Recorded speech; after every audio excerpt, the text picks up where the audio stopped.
എല്ലാവർക്കും നമ്മുടെ പുതിയ വീഡിയോയിലേക്ക് സ്വാഗതം. ഇന്നത്തെ നമ്മുടെ റെസിപ്പിയെ എണ്ണയിലൊന്നും മുക്കി പൊരിക്കാതെ അതുപോലെ തന്നെ വളരെ എളുപ്പത്തിൽ നമുക്ക് ചെയ്തിട്ടെടുക്കാൻ പറ്റിയൊരു സ്നാക്സ് ആണ് കേട്ടോ. ഈവനിങ് ചായയുടെയൊക്കെ കൂടെ മുട്ട വെച്ചിട്ട് നല്ല അടിപൊളി ടേസ്റ്റിൽ നമുക്ക് ചെയ്തിട്ടെടുക്കാൻ പറ്റിയൊരു സ്നാക്സ് ആണ്. അപ്പം നമുക്ക് ഇതിൻ്റെ റെസിപ്പി ഒന്ന് കണ്ടു നോക്കാം.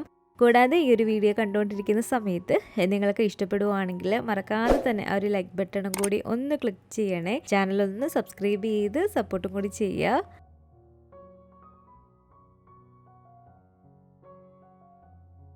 അപ്പോൾ ആദ്യം തന്നെ ഇതുപോലെ ഒരു പാനിലേക്ക് കുറച്ച് ഓയിൽ ഒഴിച്ച് കൊടുക്കുകയാണ്. ഇതിലേക്ക് ഞാൻ 1 ടീസ്പൂൺ അളവിൽ ഉപ്പില്ലാത്ത ബട്ടറും കൂടി ഇട്ട് കൊടുക്കുന്നുണ്ട്. ഓയിലും ചൂടായി ബട്ടറൊക്കെ ഒന്ന് മെൽറ്റായിട്ട് വരുന്ന സമയത്ത് ഇനി ഇതിലേക്ക് 1 ടേബിൾ സ്പൂൺ അളവിൽ വെളുത്തുള്ളി ഇതുപോലെ ചെറുതാക്കി കട്ട് ചെയ്തെടുത്തിരിക്കുന്നതാണ്, അതിട്ട് കൊടുക്കാം.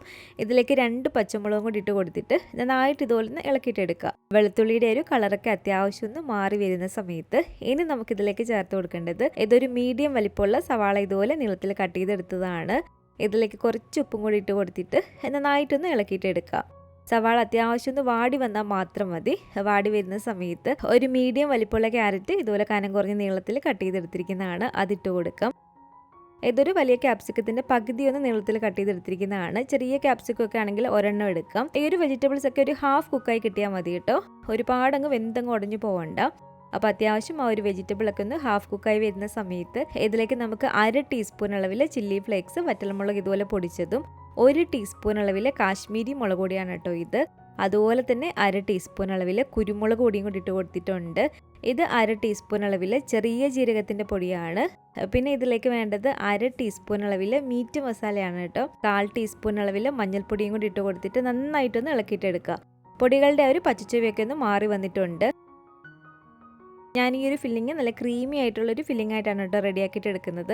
അതുകൊണ്ട് തന്നെ ആ ഒരു ക്രീമി ആയൊരു ടെക്സ്ചർ കിട്ടാൻ വേണ്ടിയിട്ട് ആദ്യം ഇതിലേക്ക് നമുക്ക് 1 ടേബിൾ സ്പൂൺ അളവിൽ മൈദ ചേർത്ത് കൊടുക്കാം. എന്നിട്ട് മൈദയും കൂടി ചേർത്തിട്ട് ഇതുപോലെ ജസ്റ്റ് ഒന്ന് ചൂടാക്കിയിട്ട് എടുക്കുക. മൈദ ഒന്ന് ചൂടായിട്ട് വരുന്ന സമയത്ത് ഇതിലേക്ക് 1 കപ്പ് അളവിൽ പാലാണ് ചേർത്ത് കൊടുക്കേണ്ടത്. 250 ml പാലാണ്, പശുവിൻ പാലാണ് ചേർത്ത് കൊടുക്കേണ്ടത്. ആ ഒരു പാലും കൂടി ഒഴിച്ച് കൊടുത്തിട്ട് ഇത് നമുക്കൊന്ന് തിക്കാക്കി എടുക്കണം. ഇതുപോലെ കുറച്ച് സമയം ഒന്ന് ഇളക്കി കൊടുത്ത് കഴിയുമ്പോഴത്തേക്കും ഇത് കണ്ടില്ല, ഇതുപോലെ ഈ ഒരു പരുവത്തിൽ നല്ല ക്രീമി ടെക്സ്ചറിൽ നമുക്കിത് കിട്ടും. ഈ ഒരു സമയത്ത് ഇനി ഇതിലേക്ക് ചേർത്ത് കൊടുക്കേണ്ടത് ഇതൊരു 3 കോഴിമുട്ട ഞാനിവിടെ നിന്ന് പുഴുങ്ങിയെടുത്തിട്ടുണ്ട്. ഈ ഒരു മുട്ട നമുക്കിതുപോലെ ചെറുതാക്കി കട്ട് ചെയ്തെടുത്തതിന് ശേഷം ഇതിലേക്ക് ഇട്ട് കൊടുക്കുക. കുറച്ച് മല്ലിയിലയും കൂടി ഇട്ട് കൊടുത്തിട്ടുണ്ട്. എന്നിട്ട് ഇനി നമ്മളിത് ഒരുപാട് സമയത്ത് ഇളക്കണ്ട. മുട്ട ചേർത്തിട്ട് ജസ്റ്റ് ഒന്ന് മിക്സ് ചെയ്തെടുത്താൽ മാത്രം മതി കേട്ടോ. അതൊരുപാടങ്ങ് ഉടഞ്ഞൊന്നും പോകാതെ ഇതുപോലെ ജസ്റ്റ് ആ ഒരു മുട്ടയും ചേർത്തൊന്ന് മിക്സ് ചെയ്തെടുത്തിട്ടുണ്ട്. ഈ ഒരു സമയത്ത് നിങ്ങൾ ഇതിൻ്റെ എരിവ് ഉപ്പൊക്കെ നോക്കണം. എന്നിട്ട് എന്തെങ്കിലും കുറവുണ്ടെങ്കിൽ ചേർത്ത് കൊടുക്കുക. ഇതിലിപ്പോൾ എല്ലാം കറക്റ്റ് ഒരളവാണ്. അപ്പോൾ മുട്ട വെച്ചിട്ടുള്ള നല്ല സൂപ്പർ ടേസ്റ്റി ആയിട്ടുള്ള ക്രീമി ഫില്ലിംഗ് ഇവിടെ റെഡി ആയിട്ടുണ്ട്. ഇനി നമുക്ക് ഇതിലേക്ക് വേണ്ടത് ഇതുപോലെ ബ്രെഡാണ്. ഈ ഒരു സ്നാക്സ് റെഡിയാക്കാൻ വേണ്ടിയിട്ട് നമ്മൾ ബ്രെഡ് എടുക്കുമ്പം നല്ല സോഫ്റ്റ് ആയിട്ടുള്ള ബ്രെഡ് വേണം എടുക്കാൻ വേണ്ടിയിട്ട്. നമ്മൾ ചില ബ്രെഡൊക്കെ എടുക്കുമ്പോഴേ പൊട്ടി പോകുന്ന ഒരു ടൈപ്പ് ബ്രെഡില്ലേ, ആ ഒരു ബ്രെഡ് ഇതിലേക്ക് നമ്മൾ എടുക്കുകയും ചെയ്യരുത്. പരത്തിയാലും അങ്ങനെ പൊട്ടിയൊന്നും പോകാത്ത ടൈപ്പ് ബ്രെഡ് വേണം നമ്മൾ ഇതിലേക്ക് എടുക്കാൻ വേണ്ടിയിട്ട്. ഓരോ ബ്രെഡും എടുത്തിട്ട് മുരിഞ്ഞിട്ടുള്ള ഒരു 4 സൈഡ് ഞാനൊന്ന് കട്ട് ചെയ്ത് മാറ്റുകയാണ്. കണ്ടില്ല, ഞാനിപ്പോൾ ഈ ഒരു ബ്രെഡ് ഇതുപോലെ പരത്തി എടുത്ത് കഴിഞ്ഞിട്ടും ഇത് പൊട്ടിയൊന്നും പോയിട്ടില്ല. നല്ല പെർഫെക്റ്റ് ആയിട്ട് നമുക്ക് ഇതുപോലെ കിട്ടിയിട്ടുണ്ട്. അപ്പോൾ ഇതുപോലെ നമുക്ക് എല്ലാം തന്നെ ഒരു 4 സൈഡും കട്ട് ചെയ്ത് മാറ്റിയിട്ടൊന്ന് പരത്തിയിട്ടെടുക്കാം. ഇനി ഇതിലേക്ക് വേണ്ടത് ഇതുപോലെ ഒരു കോഴിമുട്ടയാണ്. ഈ ഒരു മുട്ട നമുക്ക് നന്നായിട്ട് ഇതുപോലെ ഒന്ന് ബീറ്റ് ചെയ്തിട്ട് എടുക്കാം. ഇനി നമ്മൾ പരത്തി വെച്ചിരിക്കുന്ന ഓരോ ബ്രെഡും എടുത്തിട്ട് ഇത് കണ്ടില്ല, സൈഡ് നമുക്ക് ഇതുപോലെ ഒന്ന് വരഞ്ഞു കൊടുക്കുക, കട്ട് ചെയ്ത് കൊടുക്കുക. ഇതുപോലെ സൈഡ് ഈ ഒരു 4 സൈഡും. അതിനുശേഷം നമ്മൾ ഇതുപോലെ ബീറ്റ് ചെയ്ത് വെച്ചിരിക്കുന്ന ഈ ഒരു മുട്ട ഇതിൻ്റെ സൈഡിലെല്ലാം ഒന്ന് സ്പ്രെഡ് ചെയ്ത് കൊടുക്കുക. ശേഷം ഇതിലേക്ക് കുറച്ച് ഫില്ലിങ് നമുക്ക് സെൻറ്ററിലേക്ക് വെച്ച് കൊടുക്കാം. ഒരുപാട് ഫില്ലിംഗ് അങ്ങ് നിറച്ചങ്ങ് വെച്ച് കൊടുക്കരുത്. ഇതുപോലെ 1-2 ടീസ്പൂൺ ഫില്ലിംഗ് വെച്ച് കൊടുക്കുക. ശേഷം ഇതുപോലെ ഓരോ അറ്റം എടുത്തിട്ട് നമ്മൾ ഇതുപോലെ ഒന്ന് കവർ ചെയ്തൊന്ന് ഒട്ടിച്ച് കൊടുത്താൽ മതി. കണ്ടില്ലേ, ഇതുപോലെ ഒരു ഫ്ലവറിൻ്റെ ഒരു ഷേപ്പിൽ ഇതുപോലെ നമ്മളൊന്ന് ഒട്ടിച്ച് കൊടുത്താൽ മതി.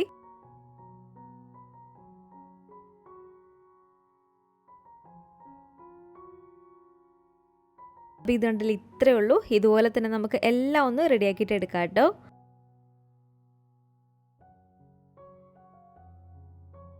ഇങ്ങനെ ഞാൻ എല്ലാം തന്നെ ഇവിടെ റെഡിയാക്കി എടുത്തിട്ടുണ്ട്.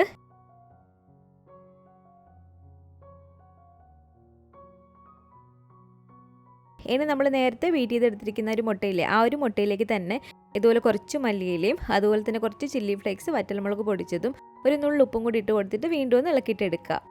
എന്നിട്ട് ഇതിൻ്റെ മുകളിലേക്കെല്ലാം നമുക്ക് ഇതുപോലെ നന്നായിട്ടൊന്ന് സ്പ്രെഡ് ചെയ്ത് കൊടുക്കാം കേട്ടോ. ഒരു മുട്ടയുടെ ഈ ഒരു മിക്സ് എല്ലാത്തിൻ്റെ മുകളിലേക്ക് ഇതുപോലെ നമ്മൾ മുട്ടയുടെ ഒരു മിക്സ് ഒന്ന് സ്പ്രെഡ് ചെയ്ത് കൊടുക്കുക.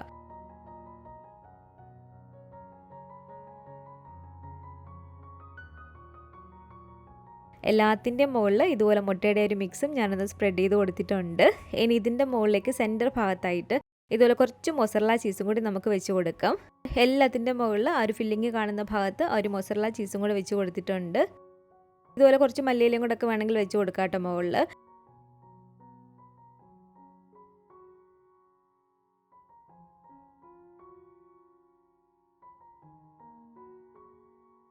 ഇനി ഇത് നമുക്ക് ഓവനിൽ ബേക്ക് ചെയ്തിട്ടെടുക്കാം, അതുപോലെ എയർ ഫ്രയറിൽ ബേക്ക് ചെയ്തിട്ടെടുക്കാം. ഇതിലൊന്നും അല്ലെങ്കിലും ഗ്യാസ് അടുപ്പിൽ വെച്ചിട്ട് നമുക്കിത് ബേക്ക് ചെയ്തിട്ടെടുക്കാവുന്നതാണ്. ഞാനിപ്പോൾ ഇതിവിടെ 2 രീതിയിൽ കാണിക്കുന്നുണ്ട് കേട്ടോ.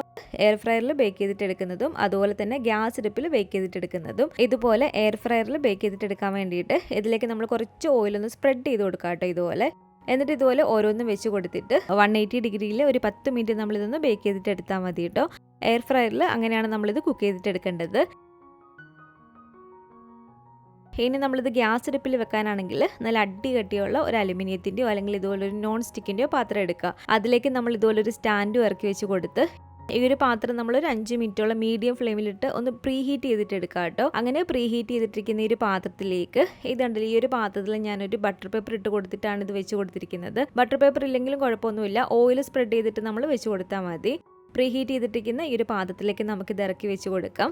എന്നിട്ടൊരു മീഡിയം ഫ്ലെയിമിലിട്ട് കൊടുത്തിട്ട് തന്നെ ഒരു 15-20 മിനിറ്റ് നമ്മളിതൊന്ന് ബേക്ക് ചെയ്തിട്ടെടുത്താൽ മാത്രം മതി കേട്ടോ. അപ്പോൾ ഇതുണ്ടല്ലേ കറക്റ്റ് 10 മിനിറ്റ് ആയപ്പം എയർ ഫ്രയറിൽ വെച്ചത് നല്ല അടിപൊളിയായിട്ട് തന്നെ എനിക്കിവിടെ കുക്കായി കിട്ടിയിട്ടുണ്ട്.